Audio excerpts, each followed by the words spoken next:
Vocês sabiam que anos antes do sucesso de filmes como Vingadores Guerra Infinita e Ultimato, existia um jogo onde Thanos reunia as joias do infinito? E nesse mesmo jogo vários heróis da Marvel precisavam impedir isso? Pois é, esse jogo saiu lá em 96 pro nosso querido Nintendo. Mas apesar de um jogo que traz o Homem-Aranha, Capitão América, Homem de Ferro, Wolverine e Hulk juntos, muita gente nem sabe que esse título existe.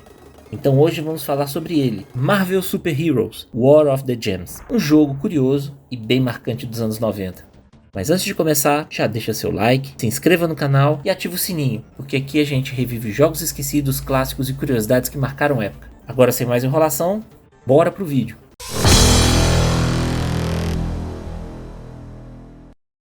Voltando para a era de ouro dos jogos dos anos 90 dos quadrinhos da Marvel, Marvel Super Heroes War of the Gems foi lançado em 1996 para Super Nintendo, desenvolvido e publicado pela Capcom.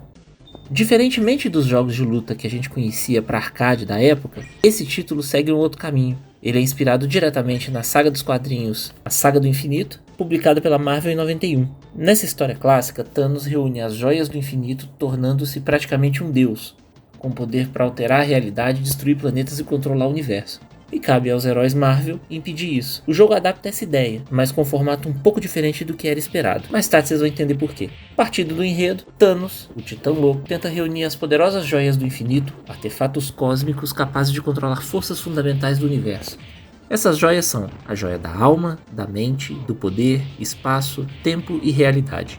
Quando reunidas, essas joias dão ao portador um poder praticamente ilimitado. No jogo, quem convoca os heróis é Adam Warlock, pedindo ajuda para localizar as joias antes de caírem nas mãos de Thanos. Então alguns dos principais heróis da Marvel se unem. Personagens jogáveis são Capitão América, Homem-Aranha, Homem de Ferro, Wolverine e Hulk.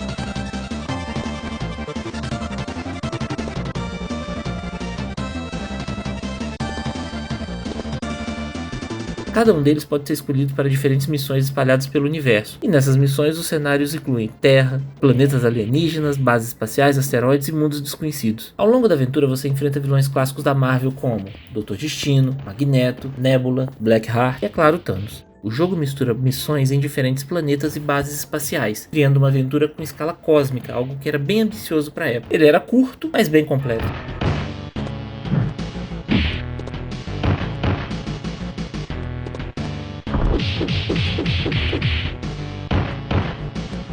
Diferente do que muitos imaginariam à época, War of the Gems não é um jogo de luta, nem exatamente o beat'em up. Ele é mais parecido com um jogo de ação com elementos de RPG e estratégia. Estratégia essa que tem que ser usada com bastante cautela, porque antes de cada missão você escolhe qual herói utilizar, qual planeta visitar e também os acessórios que serão utilizados naquela missão. Cada um dos personagens possuem habilidades diferentes, por exemplo, Homem-Aranha, rápido, ágil e ataques equilibrados, Hulk, extremamente forte, mas é bem lento. Wolverine, ataques rápidos e agressivos. Homem de Ferro, ataques de energia e maior alcance. Capitão América, personagem equilibrado e com escudo, que torna seus ataques e sua utilização muito versátil.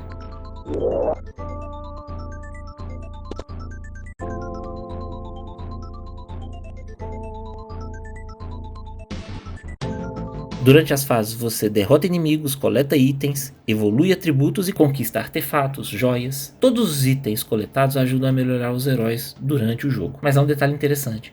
Dependendo do herói que você escolhe para uma missão, o jogo fica mais fácil ou mais difícil. Aí entra o fator estratégico. O jogo tem pontos positivos e negativos. Começando pelos positivos, apesar de pouco lembrado, o jogo tem algumas qualidades bem legais. Primeiro, o conceito. Na época, ver vários heróis da Marvel juntos em um mesmo jogo ainda era algo relativamente raro, ainda mais em consoles domésticos. Outro ponto forte é a trilha sonora, que segue bem o estilo clássico do Super Nintendo.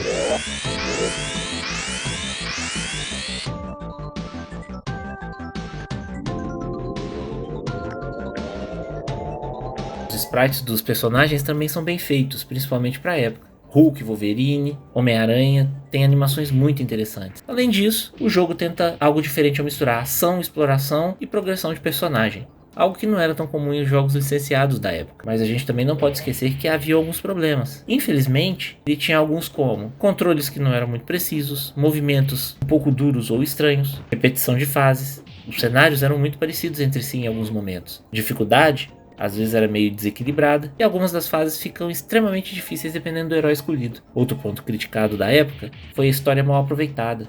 Nos quadrinhos, a saga do infinito é gigantesca e cheia de momentos épicos, mas no jogo ela aparece de forma muito simplificada. Isso fez com que muitos fãs sentissem que o potencial da história não foi explorado. Uma curiosidade interessante é que o jogo, War of the Gems, foi um dos primeiros jogos a usar a história das joias do infinito em videogames. Tem alguns que não sabem, e os que sabem lembram frustrados que o jogo surfou no sucesso de outro jogo muito famoso da Capcom, lançado um pouquinho antes. A Capcom lançou nos arcades o jogo de luta Marvel Super Heroes.